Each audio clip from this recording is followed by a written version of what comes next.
لبيك لا شريك لك لبيك إن الحمد والنعمة لك والملك لا شريك لك لبيك اللهم لبيك لبيك لا شريك لك لبيك إن الحمد والنعمة لك والملك لا شريك لك لبيك اللهم لبيك لبيك لا شريك لك لبيك إن الحمد والنعمة لك والملك لا شريك لك.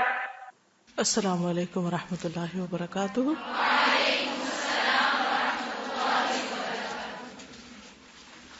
نحمده ونصلي على رسوله الكريم اما بعد فاعوذ بالله من الشيطان الرجيم بسم الله الرحمن الرحيم رب اشرح لي صدري ويسر لي امري واحلل عقدة من لساني يفقهوا قولي.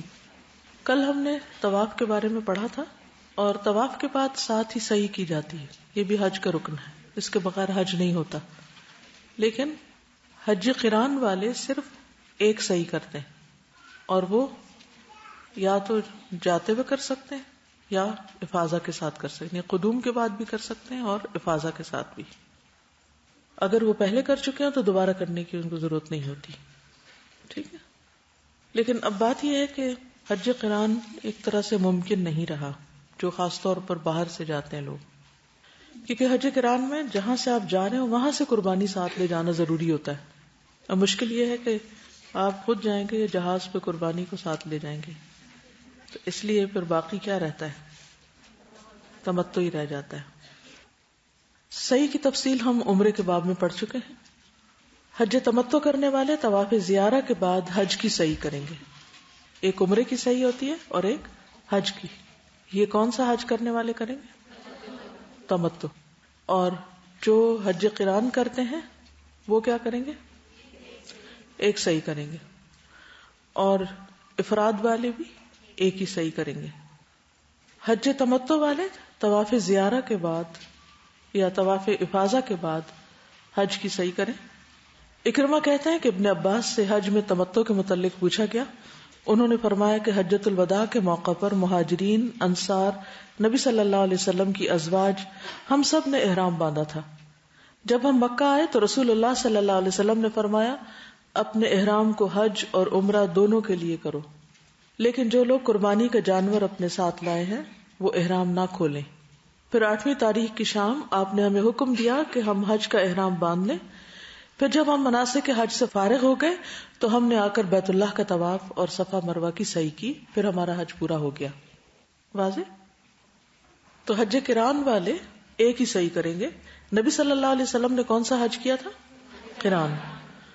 جابر کہتے ہیں کہ نبی صلی اللہ علیہ وسلم اور آپ کے صحابہ نے صفا اور مروہ کے مابین ایک ہی صحیح کی تھی.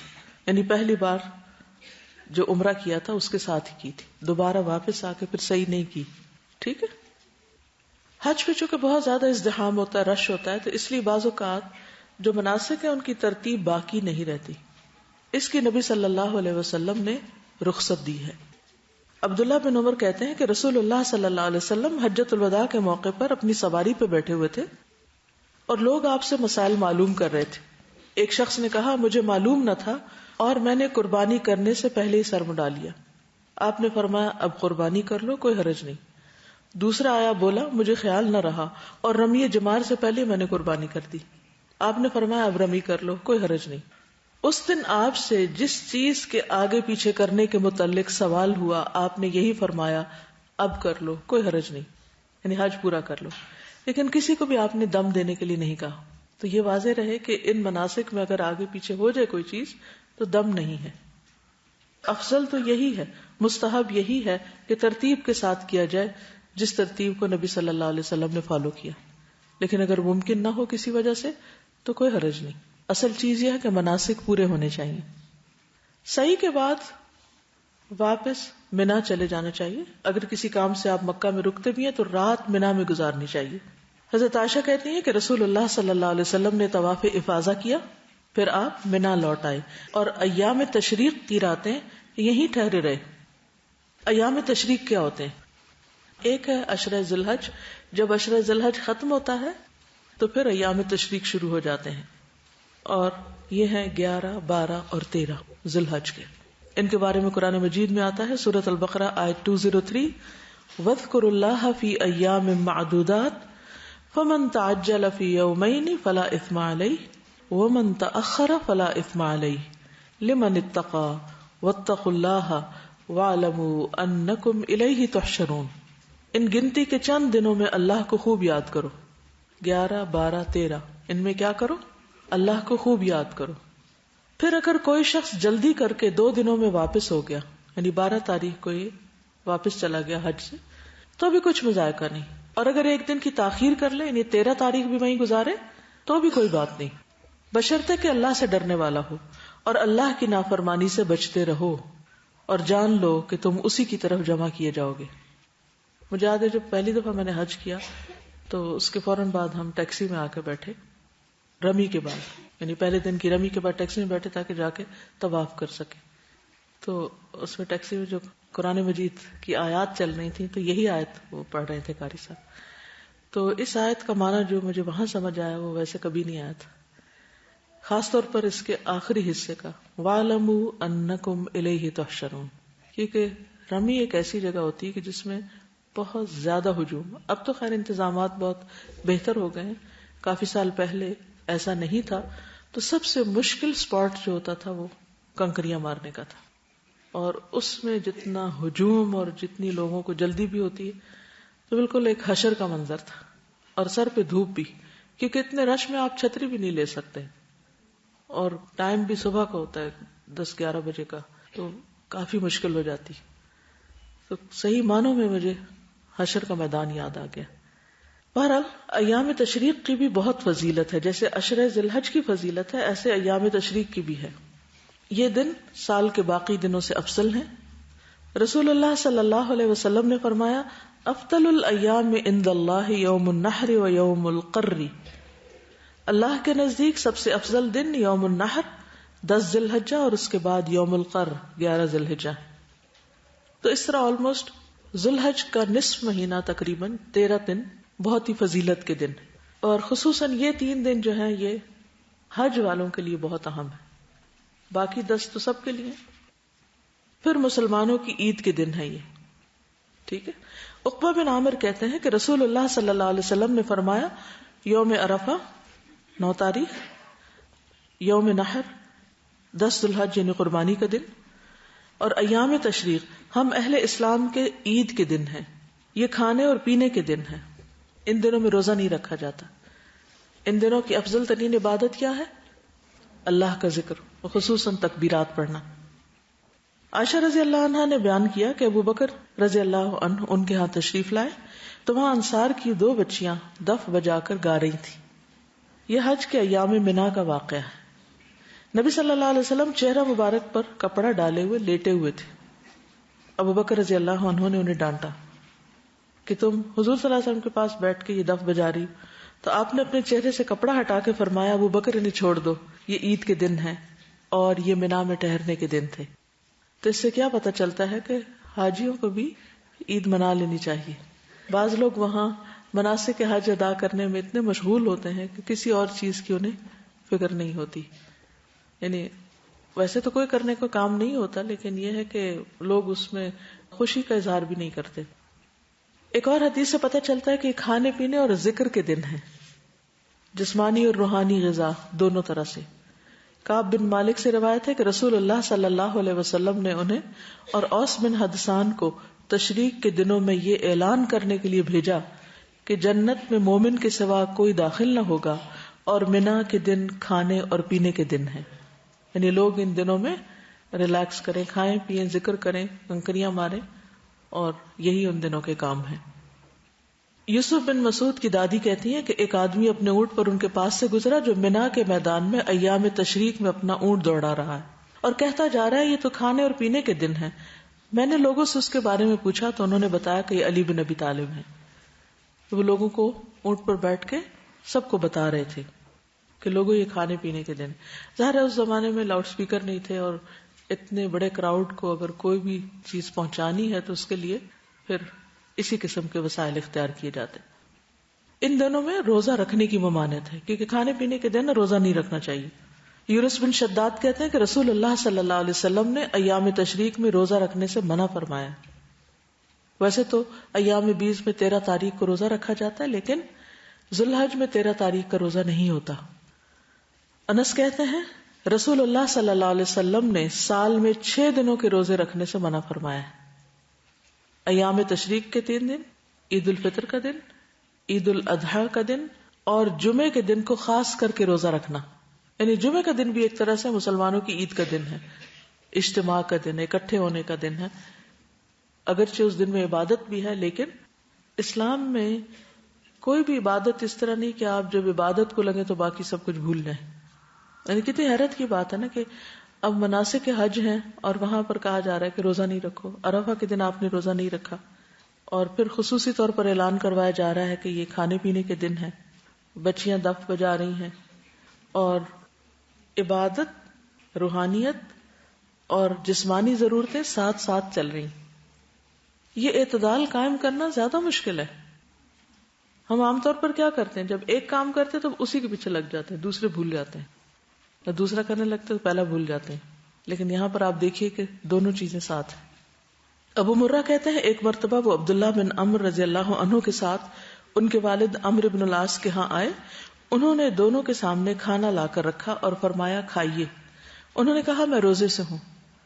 عمر نے فرمایا کھاؤ، ان ایام میں رسول اللہ صلی اللہ علیہ وسلم ہمیں کھانے پینے کا حکم دیتے تھے اور روزہ رکھنے سے منع فرماتے تھے. مراد ہے ایام تشریق. ایک اور روایت ہے ابو شاہسا کہتے ہیں ایک مرتبہ ایام تشریق کے کسی درمیانی دن سے مراد 12 تاریخ ہو سکتی، ہم لوگ ابن عمر کی خدمت میں حاضر ہوئے. تھوڑی دیر بعد کھانا آیا اور لوگ قریب ہو گئے، یعنی سب کھانے کے لیے آگے، لیکن ان کا بیٹا ایک طرف کو ہو کے بیٹھ گیا. ابن عمر نے ان سے فرمایا آگے ہو کر کھانا کھاؤ. اس نے کہا میں روزے سے ہوں. انہوں نے فرمایا کیا تمہیں معلوم ہے کہ رسول اللہ صلی اللہ علیہ وسلم نے فرمایا کہ یہ دن کھانے پینے اور ذکر کے ہیں. تو اصل چیز کیا ہے پھر؟ اطاعت، فرما برداری. کوئی بھی کام اس طرح کرنا جس طرح کہا گیا ہے اور اس میں اپنی منمانی نہ کرنا، کیونکہ یہ تقوی اور پرہیزگاری نہیں ہے. ٹھیک ہے. منا میں مسجد خیف کے قریب رہنے والے حجاج نمازیں مسجد میں ادا کریں، لیکن جو دور خیموں میں لوگ رہ رہے ہیں وہ اپنے اپنے خیمے یا اپنے اپنے قریب کی جگہ پر اکٹھے ہو کر جماعت سے نماز پڑھیں. اور اب نمازیں قصر ہوں گی. ٹھیک ہے. نبی صلی اللہ علیہ وسلم نے فرمایا مسجد خیف میں 70 انبیاء نے نماز پڑھی، ان میں موسیٰ علیہ السلام بھی شامل ہیں. وہ کیوں آئے ہوں گے یہاں، کیا کرنے؟ کچھ اندازہ ہے موسیٰ علیہ السلام اس علاقے میں کیوں آئے ہوں گے؟ جی حج کرنے. کیونکہ موسیٰ علیہ السلام کس کے بعد ہیں؟ ابراہیم علیہ السلام کے بعد. تو جب ابراہیم علیہ السلام نے حج کے لیے لوگوں کو پکارا تھا تو حج کا سلسلہ تو جبھی سے جاری ہو گیا تھا. یاد ہے پہلے دن میں نے آپ کو بتایا تھا کہ حج کب شروع ہوا؟ ابراہیم علیہ السلام کے پکارنے سے. تو جو بھی پھر انبیاء آتے رہے وہ آ کر حج کرتے رہے. ٹھیک ہے. اور اس میں آپ نے فرمایا کہ 70 انبیاء نے اس مسجد میں نماز پڑھی اس جگہ پر، اور اس میں موسیٰ علیہ السلام بھی شامل ہے، اور یہ صحیح حدیث ہے. مسجد خیف کہاں ہے؟ منا میں ہے یا عرفات میں ہے؟ منا میں. اور ابو بکر اور عمر اور عثمان انہوں نے منا میں 8 سال یا 6 سال یعنی 6 دفعہ یا 8 دفعہ قصر نماز پڑھی. ابن عمر بھی منا میں 2 رکعتیں پڑھتے پھر اپنے بستر پہ آتے. میں نے عرض کیا اے چچا جان کاش آپ ان کے بعد 2 رکعتیں اور پڑھ لیتے، یعنی جیسے ظہر کی 2 پڑھنے کے بعد. انہوں نے فرمایا اگر میں نے اس طرح کرنا ہوتا تو نماز پوری پڑھ لیتا. پھر ایام تشریق میں روزانہ زوال آفتاب کے بعد یعنی سورج کے ڈھلنے کے بعد 3 جمرات، جمرہ اولا، جمرہ وسطی اور جمرہ عقبہ کو ترتیب کے ساتھ کنکریاں ماریں. ٹھیک ہے. پہلے سے شروع کر کے پھر دوسرے اور پھر تیسرے پہ جائیں، لیکن پہلے دن صرف تیسرے کو مارنی ہوتی ہے.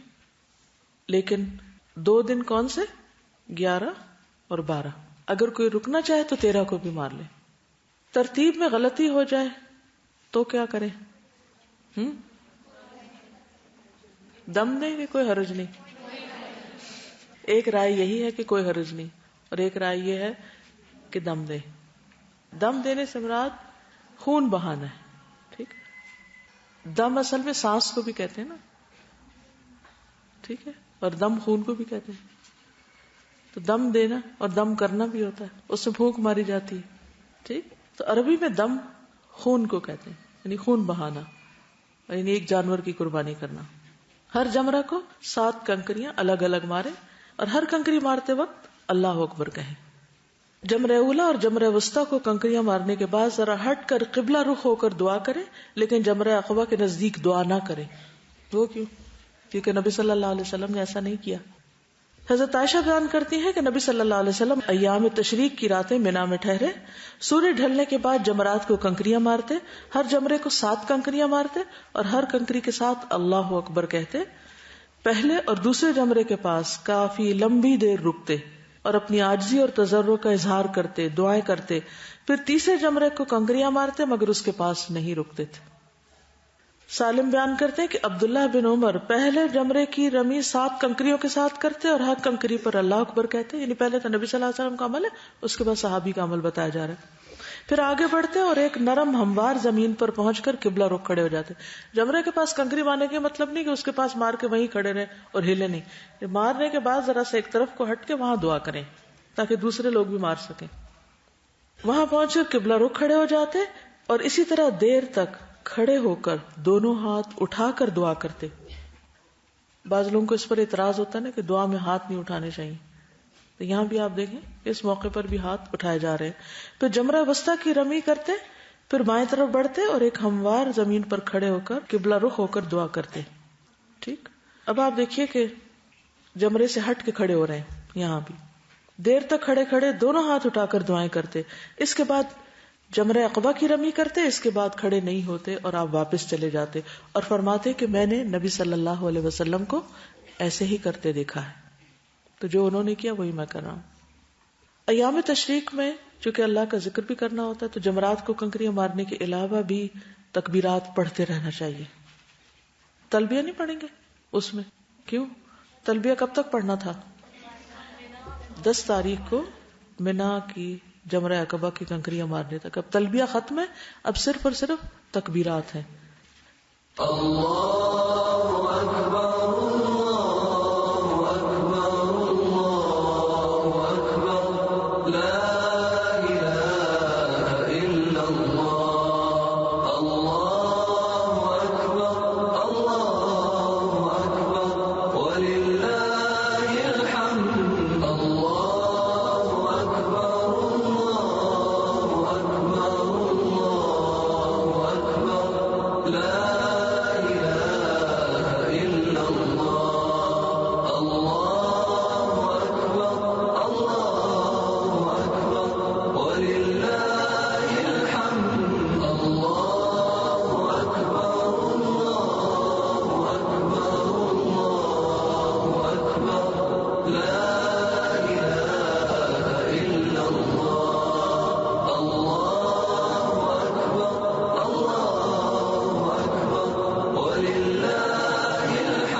کچھ اور الفاظ بھی ہیں. ابن عباس عرفہ کی صبح سے لے کر ایام نفر 11 12 13 نفر کہتے ہیں چلنے کو یعنی روانگی مغرب تک تکبیرات کہتے تھے.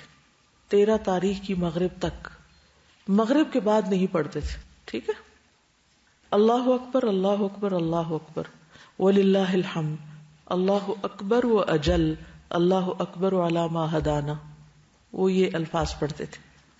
اللہ سب سے بڑا ہے، سب تعریف اللہ کے لیے، اللہ سب سے بڑا ہے اور جلیل ہے، اللہ سب سے بڑا ہے. ہم اللہ کی تکبیر اس بات پر کرتے ہیں کہ اس نے ہمیں ہدایت نصیب فرمائی، کیونکہ وہ ایک اور آیت میں آتا ہے نا وَاذْكُرُوهُ كَمَا هَدَاكُمْ، بلند آواز سے تکبیرات پڑھنا. عمر رضی اللہ عنہ منا میں اپنے خیمے کے اندر تکبیر کہتے تو مسجد میں موجود لوگ اسے سنتے اور تکبیر کہتے، یعنی اتنی دور تک آواز جاتی.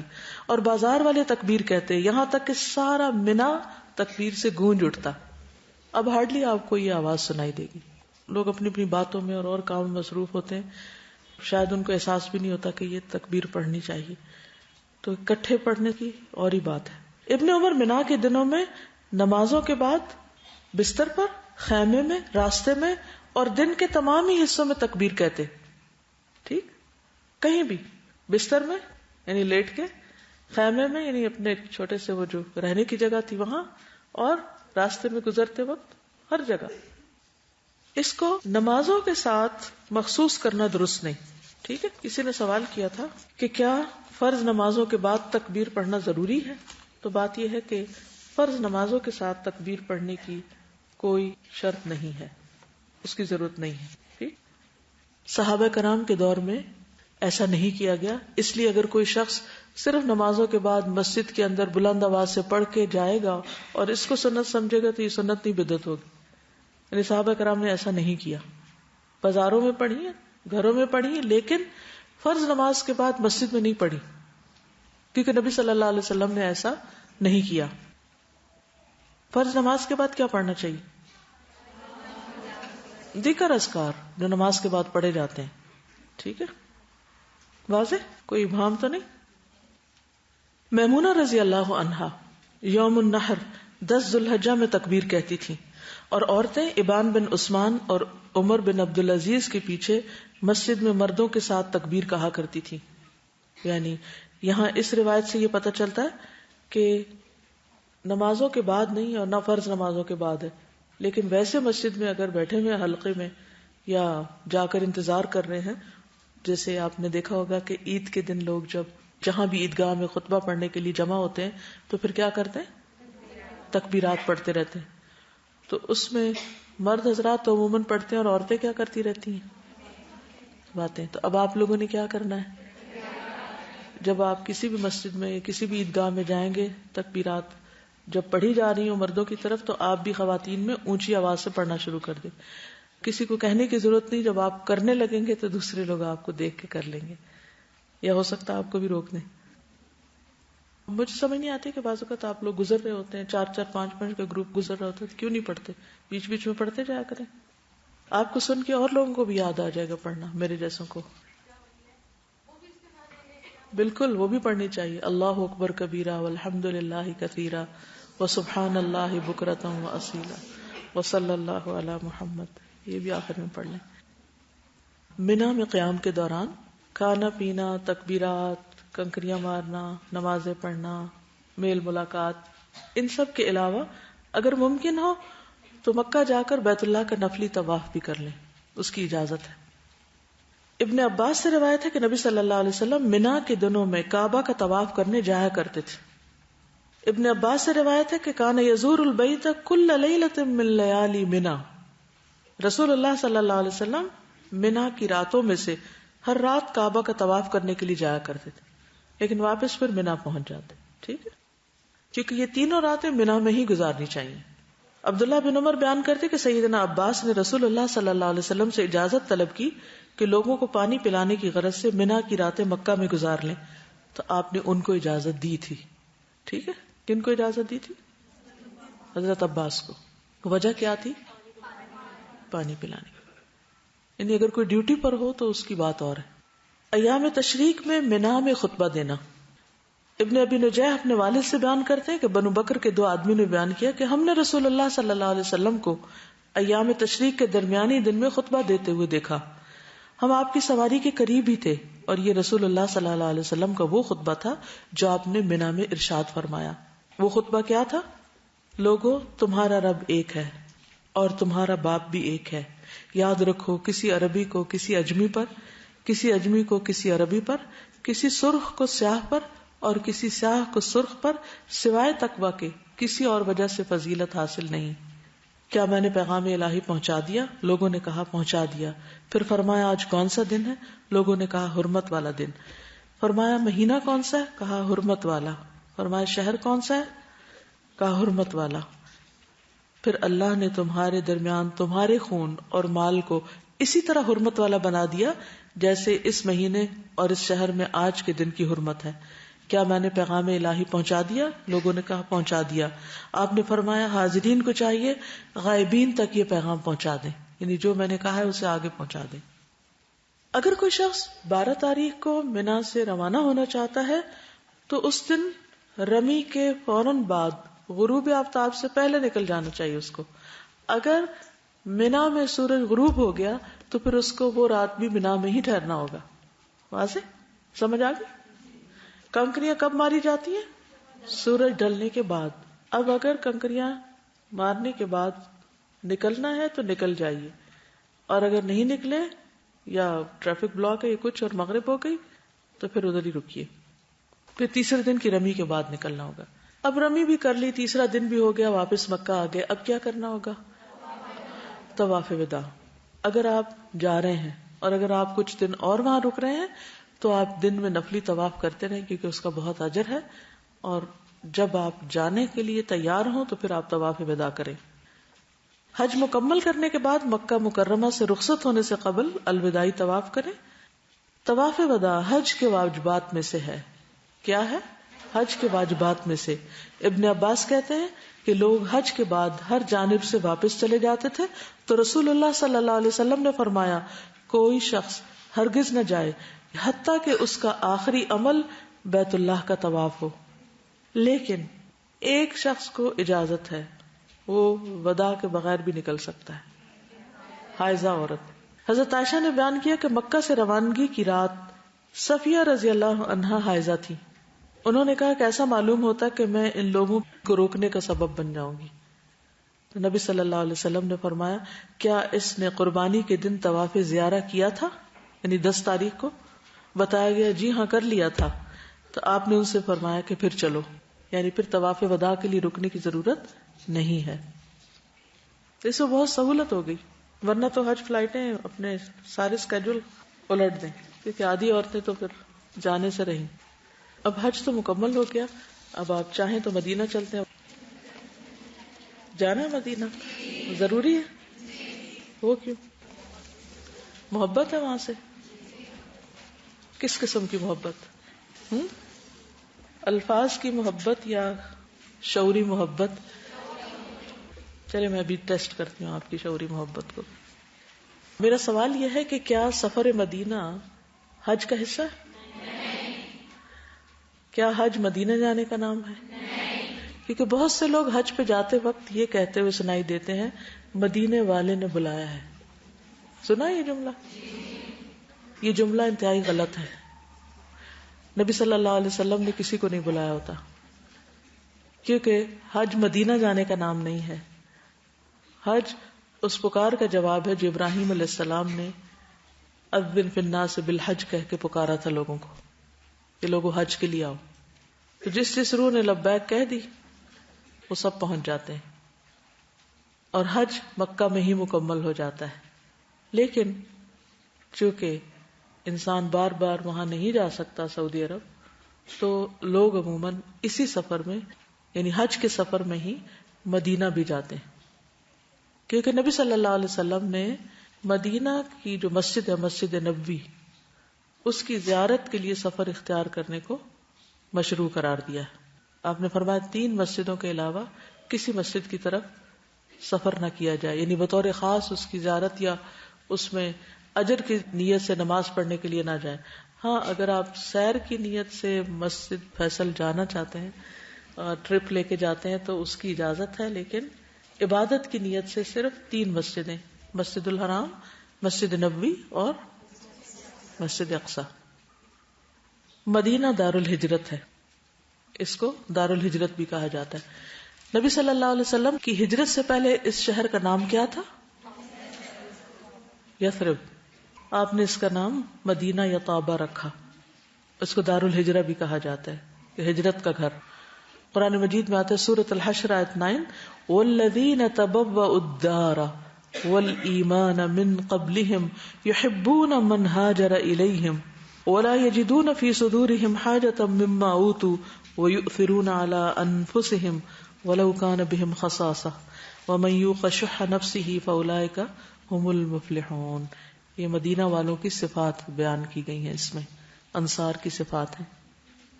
اور وہ لوگ جو پہلے ایمان لا چکے تھے اور یہاں دار الہجرت میں مقیم تھے. تبوؤا الدار، دارا سے مراد ہے دار الہجرت، یعنی مدینہ میں پہلے سے ہی رہ رہے تھے اور نبی صلی اللہ علیہ وسلم کے آنے سے پہلے اسلام لے آئے یا پھر آپ کے پہنچنے پر جو بھی ہجرت کر کے ان کے پاس آئے وہ اس سے محبت کرتے ہیں.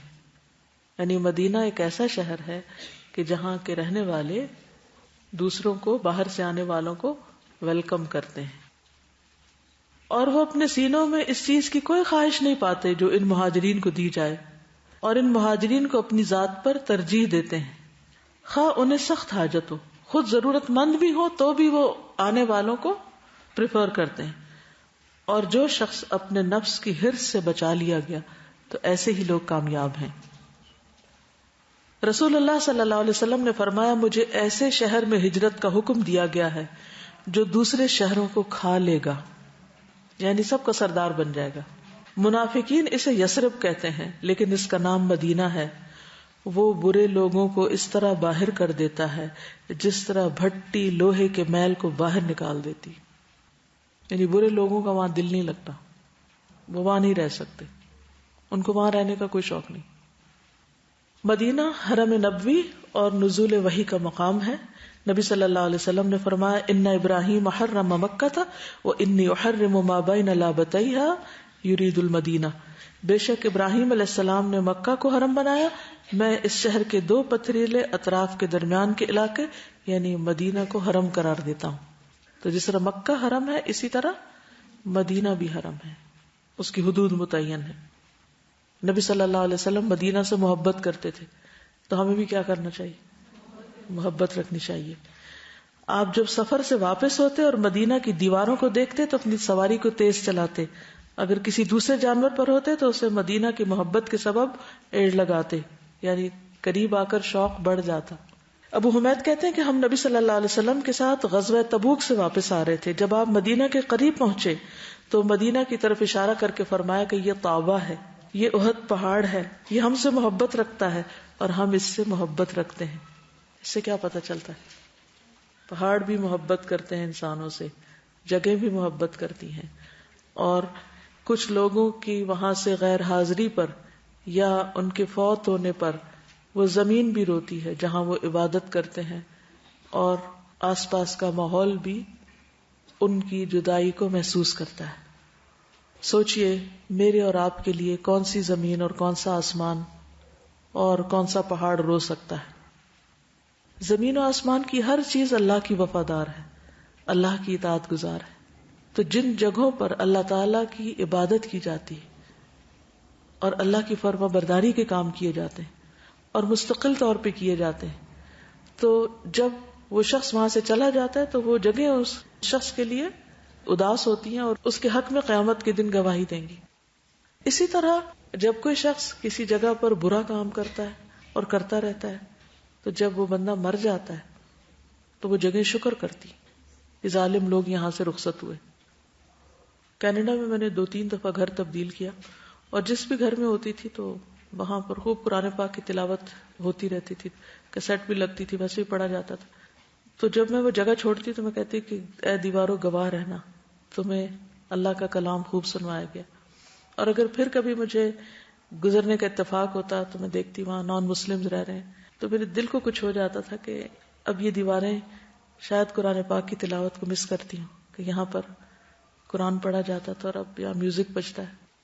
کہتے ہیں دیواروں کے بھی کان ہوتے ہیں. تو جہاں بھی آپ رہیں اللہ کی اطاعت میں رہیں، کبھی چھپ کے بھی غلط کام کرنے کی کوشش نہ کریں. اگر کوئی انسان نہ بھی دیکھ رہا ہو تو وہ چیزیں گواہ بن جاتی ہیں جہاں وہ غلط کام ہو رہے ہوتے ہیں، یا جہاں آپ پڑھ رہے ہوتے ہیں، یا آپ نماز پڑھ رہے ہوتے ہیں، یا سجدے کر رہے ہوتے ہیں. اسی لیے گھر کا کوئی کونا یا جگہ نماز کے لیے مخصوص کر لیا کرے اور مستقل طور پہ وہاں نماز پڑھا کریں تاکہ کم از کم وہ ایک ٹکڑا تو آپ کے حق میں گواہی دے. نبی صلی اللہ علیہ وسلم نے مدینہ کے لیے دعا بھی کی. فرمایا اے اللہ جتنی مکہ میں برکت عطا فرمائی ہے مدینہ میں اس سے دگنی عطا فرما. صحیح بخاری کی روایت ہے. حضرت عائشہ کہتی ہیں ہم مدینہ آئے تو وہاں وبا تھی، بیماریاں تھیں، تو حضرت ابوبکر اور حضرت بلال بیمار ہو گئے. جب رسول اللہ صلی اللہ علیہ وسلم نے اپنے اصحاب کی بیماری دیکھی تو دعا فرمائی کہ اے اللہ جیسا کہ تو نے ہمارے لیے مکہ کو محبوب بنایا تھا، مدینہ کو ہمارے لیے اس سے بھی زیادہ محبوب بنا دے، اور مدینہ کو صحت کی جگہ بنا دے، اور ہمارے لیے مدینہ کے ساع میں اور مد میں یعنی پیمانے ہیں ان میں برکت عطا فرما، اور مدینہ کے بخار کو جحفہ کی طرف پھیر دے. مدینہ کے آس پاس فرشتوں کا پہرا ہے. ابو ہریرہ کہتے ہیں مدینہ کے راستوں پر فرشتے ہیں، نہ اس میں طاعون آ سکتا ہے نہ دجال. ابو بکرہ کہتے ہیں نبی صلی اللہ علیہ وسلم نے فرمایا مدینہ پر دجال کا روب بھی نہیں پڑے گا، مدینہ والے اس کا خوف بھی محسوس نہیں کریں گے۔ پھر محجن بن ادرا سے مروی ہے کہ ایک مرتبہ رسول اللہ صلی اللہ علیہ وسلم نے خطبہ دیتے ہوئے 3 مرتبہ فرمایا یوم الخلاص آنے والا ہے۔ اور یوم الخلاص کیسا دن ہوگا؟ آپ نے 3 بار یہ کہا۔ کسی نے پوچھا یوم الخلاص سے کیا مراد ہے؟ آپ نے فرمایا دجال آ کر احد پہاڑ پر چڑھ آئے گا اور مدینہ منورہ کی طرف دیکھ کر اپنے ساتھیوں سے کہے گا کیا تم یہ سفید محل دیکھ رہے ہو؟ یہ احمد کی مسجد ہے۔ پھر وہ مدینہ کی طرف آئے گا تو اس کے ہر دروازے پر فرشتے کو پائے گا کہ وہ تلوار سونتے ہوئے ہوگا، تو وہ جرف کی شور زدہ زمین پر اپنا خیمہ لگائے گا، اور مدینہ میں 3 مرتبہ زلزلہ آئے گا جس سے گھبرا کر مدینہ میں کوئی منافق اور فاسق مرد اور عورت ایسا نہیں رہے گا جو دجال کے پاس نہ چلا جائے، اور یہی دن یوم الخلاص ہوگا۔ یعنی ہر منافق اور ہر غلط کار شخص اس زلزلے کی وجہ سے ڈر کے مدینہ سے نکل بھاگے گا اور دجال سے جا ملے گا، لیکن دجال اندر نہیں آ پائے گا۔ اور آپ دیکھیں گے یہ آپ صلی اللہ علیہ وسلم نے اس وقت بات فرمائی تھی، اور یہ سفید محل اس وقت مسجد نبوی کسی محل سے کم نہیں۔ مدینہ بھٹی کی طرح ہے۔ نبی صلی اللہ علیہ وسلم نے فرمایا مدینہ طیبہ ہے، سرکشوں کو اس طرح اپنے سے دور کر دیتا ہے جیسے آگ کی بھٹی چاندی کے میل کچیل کو دور کر دیتی۔ مدینہ کی مشکلات پر صبر کا اجر ہے، یعنی اگر آپ کو وہاں جا کر کسی قسم کی کوئی تنگی ہو، پریشانی ہو، تو اس کا ذکر نہیں کرنا چاہیے، صبر سے کام لینا چاہیے۔ آپ نے فرمایا یہ مدینہ ان کے لیے بہتر ہے، کاش کہ وہ جان لیں، اور کوئی مدینہ کو نہیں چھوڑتا مگر اللہ اس سے بہتر شخص وہاں بھیج دیتا ہے۔ جو آدمی بھی مدینہ کی بھوک پیاس اور مشقت پر صبر کرے گا تو میں قیامت کے دن اس کی سفارش کروں گا اور اس کے حق میں گواہی دوں گا۔ مدینہ میں مرنے کی بھی فضیلت ہے۔ ابن عمر سے روایت ہے کہ رسول اللہ صلی اللہ علیہ وسلم نے فرمایا تم میں سے جو یہ کر سکے کہ مدینہ میں مرے تو ایسا ضرور کرے، اس لیے کہ میں مدینہ میں مرنے والے کے حق میں گواہی دوں گا۔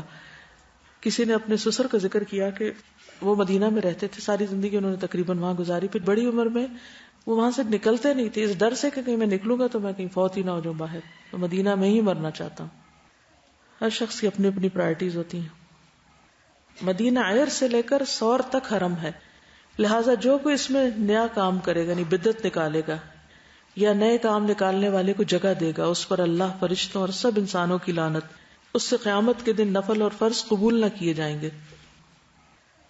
مسجد نبوی میں 40 نمازیں پوری کرنے کی کوئی شرط نہیں ہے، ایک ضعیف روایت ہے جس کی بنا پر لوگ اس کا بہت اہتمام کرتے ہیں، لیکن اس کا یہ مطلب نہیں کہ انسان مسجد ہی نہ جائے اور گھر میں بیٹھ کے نماز پڑھ لے۔ وہاں ایک نماز کا اجر کتنا ہے؟ جی ہاں، 1000 نماز برابر، تو اس لیے اس اجر سے محروم نہیں رہنا چاہیے۔ مدینہ کی کھجور عجوہ سے بھی بھرپور فائدہ اٹھانا چاہیے۔ آپ نے فرمایا العجوۃ من الجنہ، عجوہ کھجور جنت کی کھجور ہے، اور جو شخص صبح 7 کھجوریں یہ کھائے گا اس دن زہر اور جادو سے محفوظ رہے گا، یعنی اس کے نقصان سے، اور اس کے کھانے میں شفا بھی ہے۔ پھر یہ کہ مدینہ میں خاص طور پر مسجد نبوی کی فضیلت، قرآن مجید میں آتا ہے لَمَسْجِدٌ أُسِّسَ عَلَى التَّقْوَى مِنْ أَوَّلِ يَوْمٍ أَحَقُّ أَن تَقُومَ فِيهِ، وہ مسجد جس کی پہلے دن سے تقوی پر بنیاد رکھی گئی تھی زیادہ مستحق ہے کہ آپ اس میں کھڑے ہوں۔ عبد الرحمن کہتے ہیں کہ مجھ سے میرے والد یعنی ابو سعید خدری نے فرمایا میں رسول اللہ صلی اللہ علیہ وسلم کی ازواج مطہرات میں سے کسی کے گھر میں گیا، عرض کیا اللہ کے رسول ان دونوں مسجدوں میں سے وہ کون سی مسجد ہے جس کی بنیاد تقوی پر رکھی گئی؟ آپ صلی اللہ علیہ وسلم نے کنکریوں کی ایک مٹھی لے کر اسے زمین پر مارا اور فرمایا وہ یہی تمہاری مسجد، یعنی وہاں سے کنکریاں اٹھا کے کہا یہی مسجد، یہ مدینہ کی مسجد ہے۔ کچھ لوگوں میں اختلاف ہوا، بعض نے مسجد قباء کہا اور بعض نے مدینہ کی مسجد، لیکن آپ نے فرمایا اس سے مراد میری مسجد ہے اور مسجد قباء میں خیر کثیر ہے، یعنی اس کی بھی اہمیت کم نہیں۔ آپ صلی اللہ علیہ وسلم نے اس مسجد کی تعمیر میں خود حصہ ڈالا، صحابہ کے ساتھ اینٹیں ڈھو ڈھو کر لائے اور اس کو تعمیر کیا۔ حضرت ابو ہریرہ سے روایت ہے کہ رسول اللہ صلی اللہ علیہ وسلم نے فرمایا 3 مساجد کے علاوہ کسی اور مسجد کا سفر ثواب کی نیت سے نہ کیا جائے، میری یہ مسجد یعنی مسجد نبوی، مسجد حرام اور مسجد اقصی۔ اور آپ نے یہ فرمایا، ابن عمر کی روایت ہے، میری اس مسجد میں نماز کا ثواب باقی مساجد کے مقابلے میں 1000 گنا زیادہ ہے سوائے مسجد حرام کے۔ مسجد میں کیسے داخل ہونا چاہیے؟ اعوذ باللہ العظیم وبوجہہ الکریم وسلطانہ القدیم من الشیطان الرجیم، اور بسم اللہ والسلام علی رسول اللہ اللہم اغفر لی ذنوبی وافتح لی ابواب رحمتک. مسجد میں داخل ہونے کے بعد کیا کرنا چاہیے؟ تحیۃ المسجد پڑھنی چاہیے. ابو قتادہ کہتے ہیں کہ میں مسجد میں داخل ہوا اس حال میں کہ رسول اللہ صلی اللہ علیہ وسلم لوگوں کے درمیان تشریف فرما تھے. وہ کہتے ہیں کہ میں بھی بیٹھ گیا، جا کے اندر گیا اور جا کے بیٹھ گیا. آپ نے فرمایا تمہیں بیٹھنے سے پہلے 2 رکعتیں پڑھنے سے کس چیز نے روکا ہے؟ میں نے عرض کیا اللہ کے رسول صلی اللہ علیہ وسلم میں نے آپ کو اور دوسرے لوگوں کو بیٹھے ہوئے دیکھا تو میں بیٹھ گیا. آپ نے فرمایا جب بھی تم میں سے کوئی مسجد میں داخل ہو تو وہ نہ بیٹھے جب تک کہ 2 رکعتیں نہ پڑھ لے. ٹھیک ہے. حجرہ مبارک کی طرف رخ کر کے نبی صلی اللہ علیہ وسلم پر ان الفاظ سے سلام بھیجیں: السلام علیکم ایھا النبی ورحمۃ اللہ وبرکاتہ، السلام علینا وعلی عباد اللہ الصالحین. ٹھیک ہے. جب روضہ مبارک پر تشریف لے جائیں تو یہ دعا پڑھیں یا اس طرح سلام بھیجیں. نافع بیان کرتے ہیں کہ ابن عمر جب سفر سے واپس آتے تو مسجد میں داخل ہوتے، قبر مبارک پر آتے اور کہتے السلام علیکہ یا رسول اللہ، اے اللہ کے رسول صلی اللہ علیہ وسلم آپ پر سلام ہو. اس کے ساتھ ہی درود ابراہیمی بھی پڑھیں. اللہم صلی علی محمد وعلی آل محمد کما صلیت علی ابراہیم وعلی آل ابراہیم انک حمید مجید. اللہم بارک علی محمد وعلی آل محمد کما بارکت علی ابراہیم وعلی آل ابراہیم انک حمید مجید. مسجد میں بیٹھے ہوئے کثرت سے درود پڑھتے رہیں، فارغ اوقات میں ادھر ادھر کی باتیں نہ کریں. حتیٰ کہ مسجد میں اگر داخل ہونے کے بعد آپ اگلی صفوں تک پہنچنے کے لیے یا رستہ بناتے ہوئے یا کہیں رستے میں بھیڑ کی وجہ سے رکنا بھی پڑے تو کثرت سے درود شریف پڑھتے جائیں.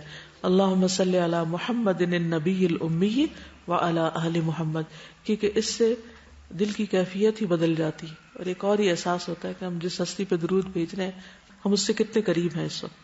اسی طرح اللہم صلی علی محمد وعلی آل محمد. پھر حضرت ابوبکر صدیق اور حضرت عمر پر بھی سلام بھیجیں. نافع بیان کرتے کہ ابن عمر جب سفر سے آتے تو مسجد میں داخل ہوتے، قبر مبارک پہ آتے، پہلے نبی صلی اللہ علیہ وسلم پہ سلام بھیجتے، پھر کہتے السلام علیکہ یا ابا بکر، اور پھر حضرت ابو بکر کے بعد حضرت عمر کو سلام کرتے السلام علیکہ یا عمر. مسجد میں کثرت سے نوافل، تلاوت قرآن مجید، درود شریف وغیرہ پڑھتے رہنا چاہیے. اور اس میں درود شریف صرف قبر مبارک کے پاس ہی نہیں پڑھنا چاہیے، ویسے بھی پڑھتے رہنا چاہیے، کیونکہ بعض لوگ صرف وہیں پر ہی سلام یا درود کو خاص کر لیتے ہیں اور عام طور پہ نہیں پڑھتے. سہیل کہتے ہیں کہ مجھے علی بن ابی طالب کے پوتے حسن بن حسن نے قبر کے پاس دیکھا. اس وقت وہ فاطمہ کے گھر رات کا کھانا کھا رہے تھے. انہوں نے مجھے بلایا اور کہا آؤ کھانا کھاؤ. میں نے کہا مجھے چاہت نہیں. انہوں نے پوچھا کیا وجہ ہے؟ میں نے تمہیں قبر کے پاس دیکھا ہے. یعنی اس وقت اس طرح تو کچھ بھی بند نہیں تھا نا، کھلا تھا سب. میں نے کہا میں نبی صلی اللہ علیہ وسلم پر سلام بھیجنے آیا تھا. انہوں نے کہا جب تم مسجد میں داخل ہوئے تھے تو سلام کر لیتے.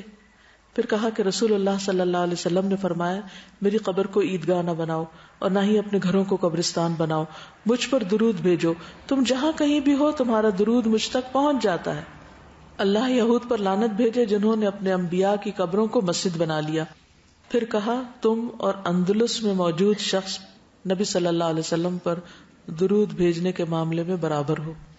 یعنی ایک شخص وہاں بیٹھا ہے ہزاروں میل دور اور تم یہاں، دونوں کا درود برابر ہی پہنچے گا آپ کو. تو کہیں بھی پڑھ سکتے ہو، صرف قبر کے پاس بیٹھ کر ہی نہیں پڑھنا، یا صرف مسجد نبوی میں ہی نہیں بلکہ ہر جگہ. اور وہاں پر اگر ہو سکے تو سیرت رسول صلی اللہ علیہ وسلم کا مطالعہ کریں، خصوصاً مدنی دور کا، کیونکہ اس سے بہت سی چیزیں بہت اچھی طرح پھر سمجھ میں بھی آتی ہیں.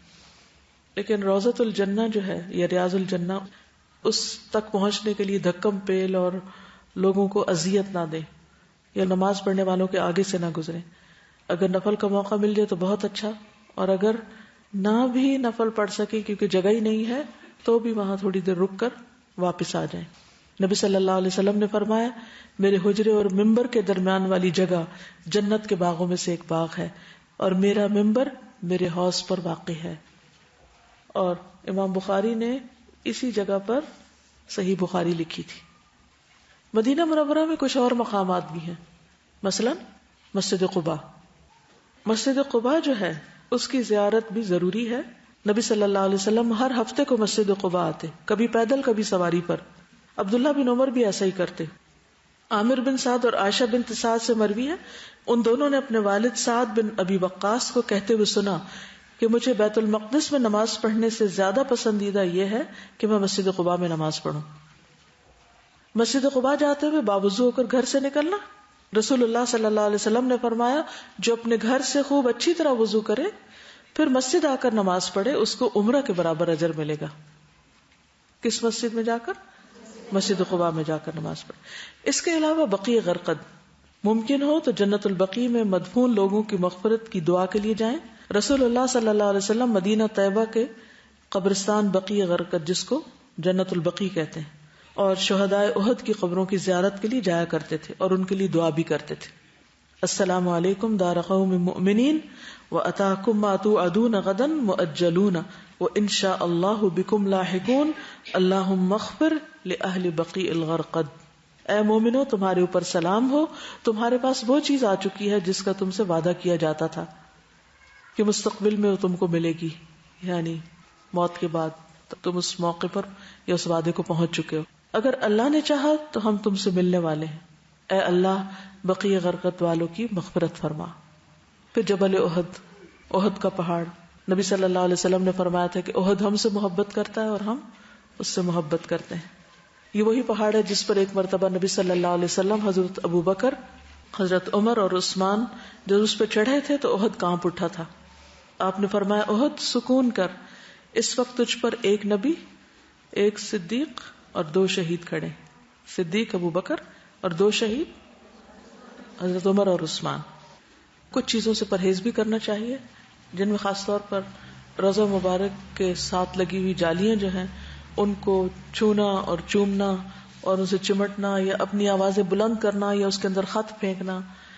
اسی طرح آپ کی قبر مبارک پر آوازوں کا بلند کرنا، شور ہنگامہ کرنا، قبر مبارک کی طرف دیکھ کے دعا کرنا یعنی آپ سے کچھ مانگنا، یا پھر رکوع کرنا یا اس طرف منہ کر کے سجدہ کرنا یا اس کے پاس ہی تلاوت وغیرہ کے لیے بیٹھ جانا یا اس کا طواف کرنا.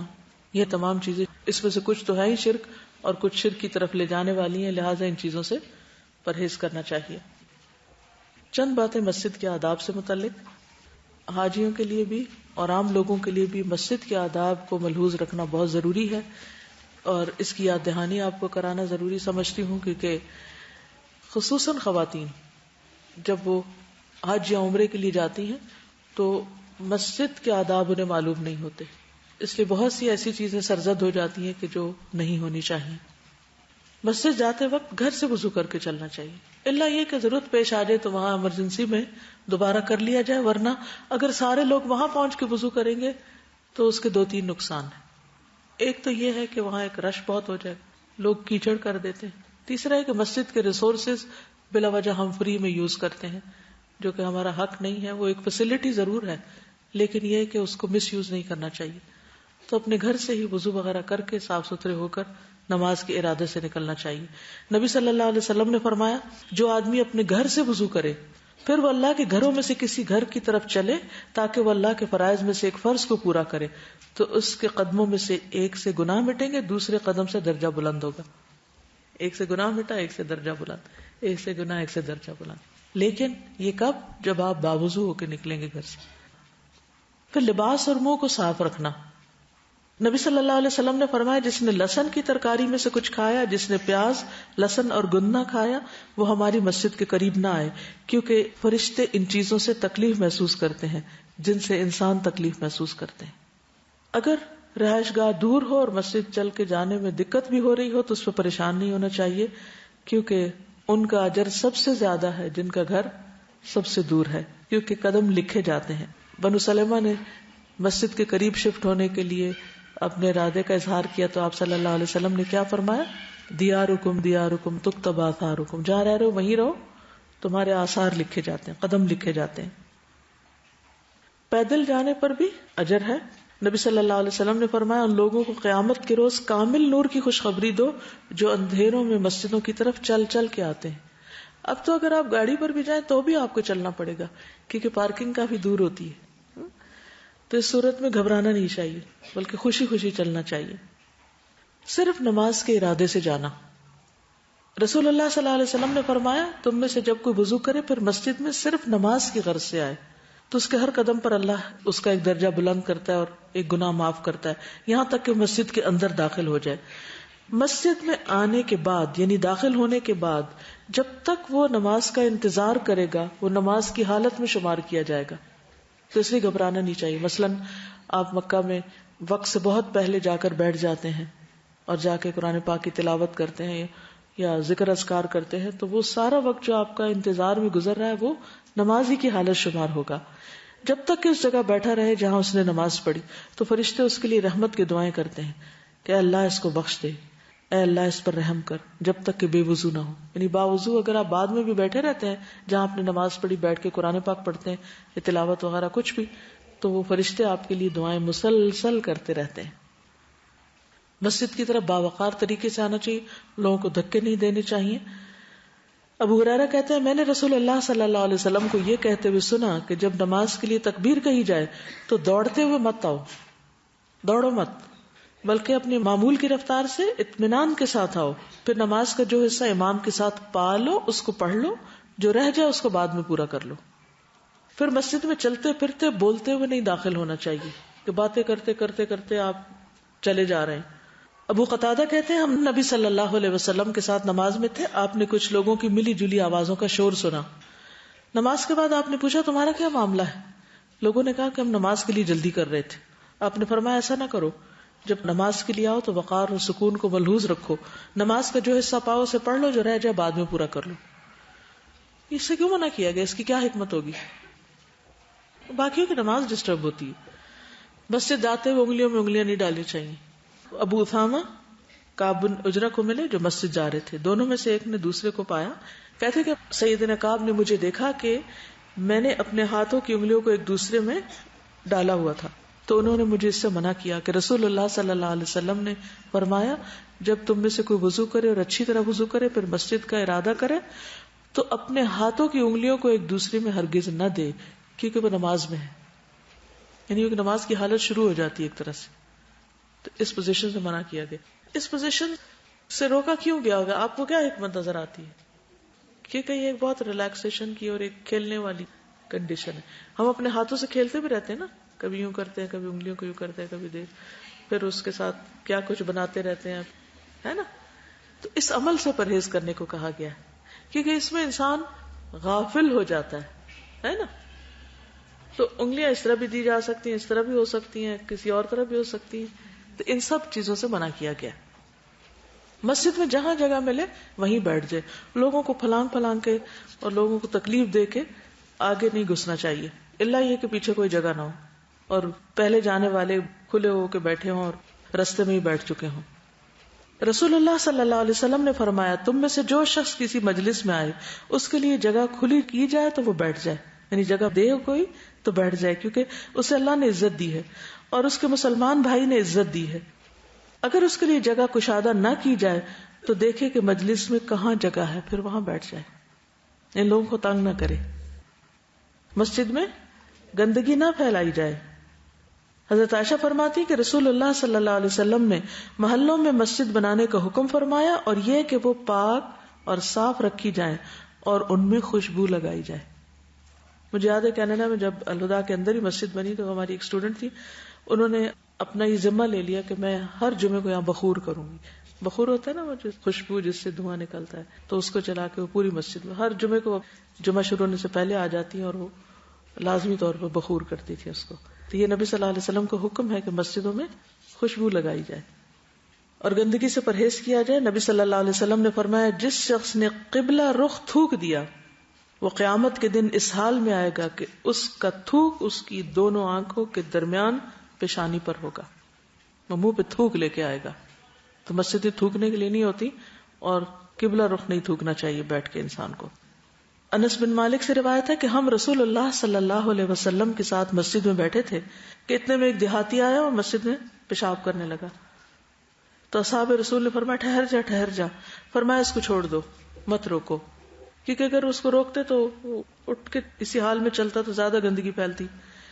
تو رسول اللہ صلی اللہ علیہ وسلم نے پیشاب کرنے کے بعد اس کو بلوایا اور فرمایا کہ مسجد اللہ کے ذکر کے لیے اور یہ اس کام کے لیے نہیں ہے. یہ مسجدیں اللہ کے ذکر، نماز پڑھنے اور قرآن پڑھنے کے لیے بنائی گئی ہیں. یہ اسی طرح آپ نے فرمایا پھر ایک آدمی کو حکم دیا، وہ پانی کا ڈول لایا اور آپ نے اس سے کہا اس کو بہا دیا.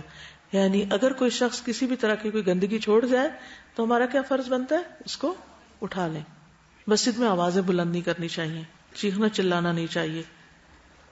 اسی طرح اللہ کے سوا کسی اور کی عبادت وہاں نہیں ہونی چاہیے. وَأَنَّ الْمَسَاجِدَ لِلَّهِ فَلَا تَدْعُوا مَعَ اللَّهِ أَحَدًا.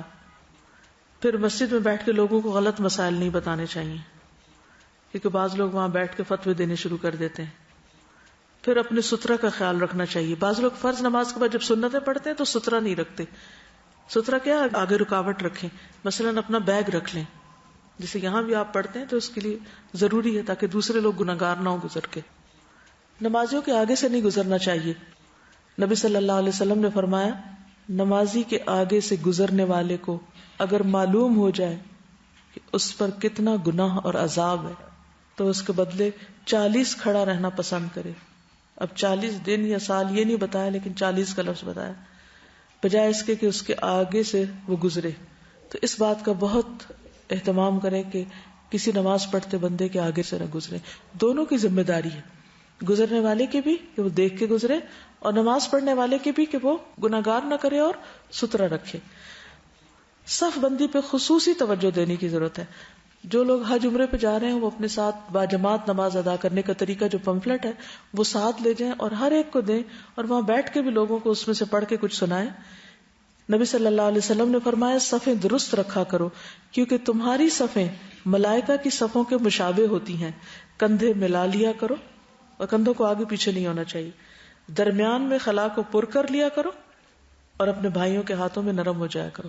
اگر کوئی کہے کہ ساتھ مل جاؤ تو ساتھ مل جائے. اور شیطان کے لیے جگہ نہ چھوڑو. جو شخص صف کو ملاتا ہے اللہ اسے جوڑتا ہے اور جو صف کو توڑتا ہے اللہ اس کو توڑتا ہے، یعنی اپنی رحمت سے کاٹ دیتا ہے.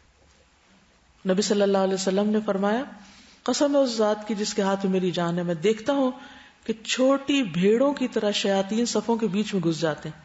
تو میں نماز میں کیا خشوع ہوگا اگر اس میں گیپس ہوں گے؟ تو شیطان گھوم پھر رہا ہے بیچ میں. اسی طرح پہلی صف پوری کرنی چاہیے. پھر نماز کا انتظار کرتے وقت لغو باتیں نہیں کرنی چاہیے. پھر اسی طرح مسجد میں بیٹھ کے بلند آواز سے تلاوت نہیں کرنی چاہیے. اس سے کیا ہوگا؟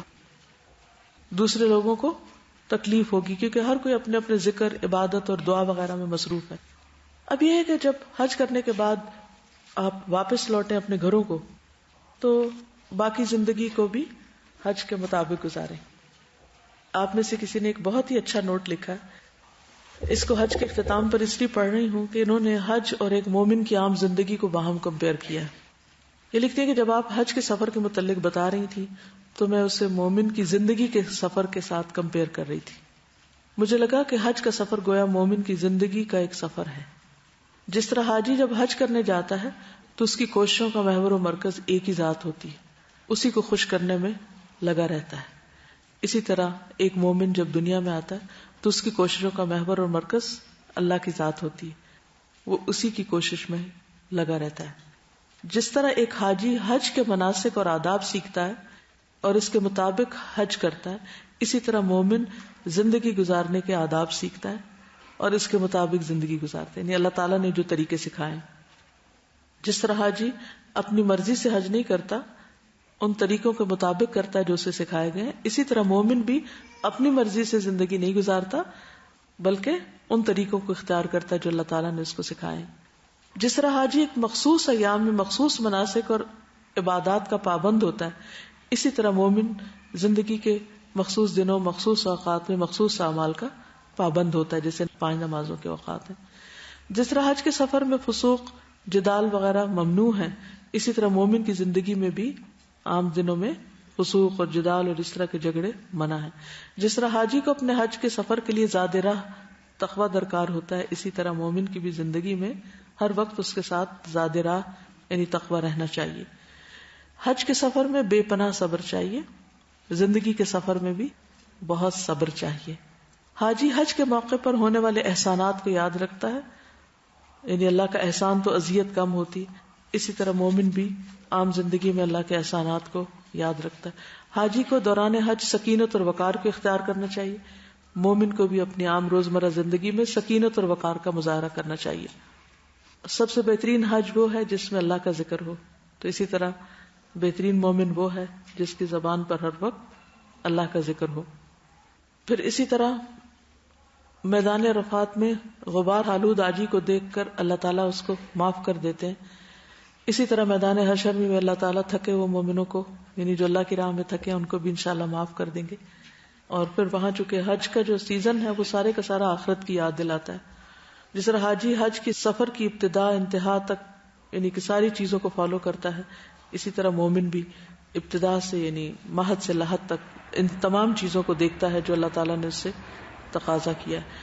حاجی حج کے موقع پر لبیک کہتا ہے، مومن بھی اللہ کے ہر حکم پر لبیک کہتا ہے کہ اللہ میں حاضر ہوں، جیسے تو کہے گا میں ویسے ہی کروں گا. کہتے ہیں کہ ایک فرق ہے کہ حاجی تو دوبارہ حج کر سکتا اگر کوئی کمی بیشی ہو گئی، لیکن مومن اگر اس کی زندگی ختم ہو گئی تو دوبارہ آ کر شروع نہیں کر سکتا، دوبارہ موقع نہیں ملے گا. لہٰذا اس زندگی کو زیادہ سے زیادہ بہتر طور پر گزارے. اور آج کا پیغام بھی یہی ہے کہ انسان اس سفر سے بہت کچھ سیکھے اور پھر اپنی زندگی کے سفر میں اس کو اپلائی کرے. جب آپ حج سے واپس آتے ہیں تو اس موقع پر آپ کا استقبال ہوتا ہے اور ایئرپورٹ پہ بہت لوگ پہنچتے ہیں اور ہار ڈالتے ہیں. تو حد سے بڑی ہوئی چیز تو کوئی بھی ٹھیک نہیں، لیکن اس کا جواز بہرحال ملتا ہے. نبی صلی اللہ علیہ وسلم مکہ پہنچے تو آپ کے خاندان بنو عبد المطلب کے چھوٹے چھوٹے بچوں نے آپ کا استقبال کیا. تو آپ نے ایک کو اپنے آگے سواری پہ بٹھا لیا اور ایک کو اپنے پیچھے سوار کر لیا. حج کے بارے میں ایک تحریر میں نے پڑھی تھی مولانا مودودی کی. انہوں نے لکھا ہے کہ عالم اسلام کے اندر خانہ کعبہ کی مثال وہی ہے جو انسان کے جسم میں دل کی ہوتی. انسان کے جسم میں دل کا مقام یہ ہے کہ وہ رگ رگ سے خون کھینچ کر اپنی طرف لاتا ہے، پھر اس کو پمپ کر کے سالے شکل میں انسان کے جسم کی رگ رگ میں پہنچاتا ہے.